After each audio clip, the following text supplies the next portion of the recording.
Magandang gabi po, Luzon, Visayas at Mindanao.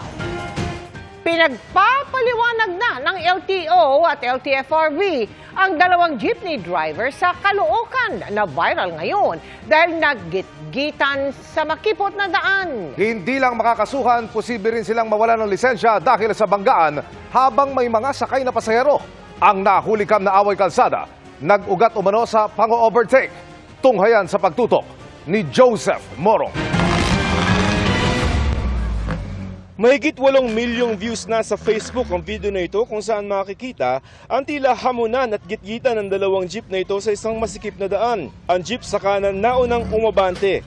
Tila nainis ang jeep sa kanan kaya binunggo ng jeep sa kanan ang jeep sa kanyang unahan. Yan ay kahit kapwa sila maraming sakay na pasahero nung mga oras na yun. Ang mga pasahero nagmamadaling bumaba. Ang isa may dala pang bata. At kahit nakaabante na ang jeep sa harapan niya, ay hinabol pa ito ng nasa likod niya. Matanggal ang lisensya! Hinayaan niya itong umabante ulit at umisa pa.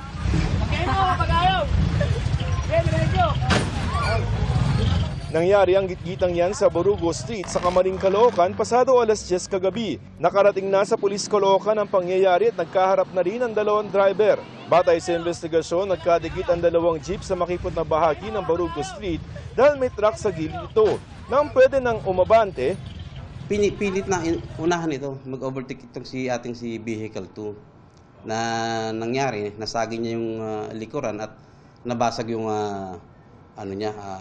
ilaw sa harapan. 4 na beses pa raw na binunggo ng jeep sa kaliwa ang jeep sa kanan. Dagdag pa ng pulisya, hindi na raw kita sa video pero na makabante na ang dalawa. Gumanti raw ang jeep sa kanan at binangga rin ang jeep sa kaliwa. Pagdating po doon sa parting gas station 12 gas station, doon po binunggo naman ito ni Vehicle 1, si Vehicle 2. Ayon sa pulisya, kung yung mga sakay na mga pasahero ng dalawang jeep ay gustong magreklamo, ay maaari silang pumunta sa istasyon ng pulisya para magsampa ng reklamo. Maaaring sampahan ng reklamang reckless imprudence resulting in damage to property o physical injuries ang mga jeepney driver.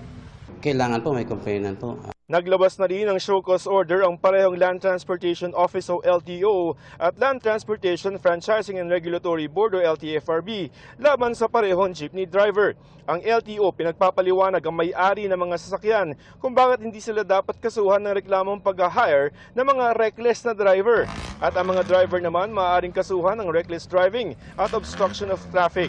Posible ring masuspinde o ma-revoke ang kanilang mga lisensya. Pinaharap ng LTO at LTFRB ang dalawa sa pagdinig sa susunod na linggo.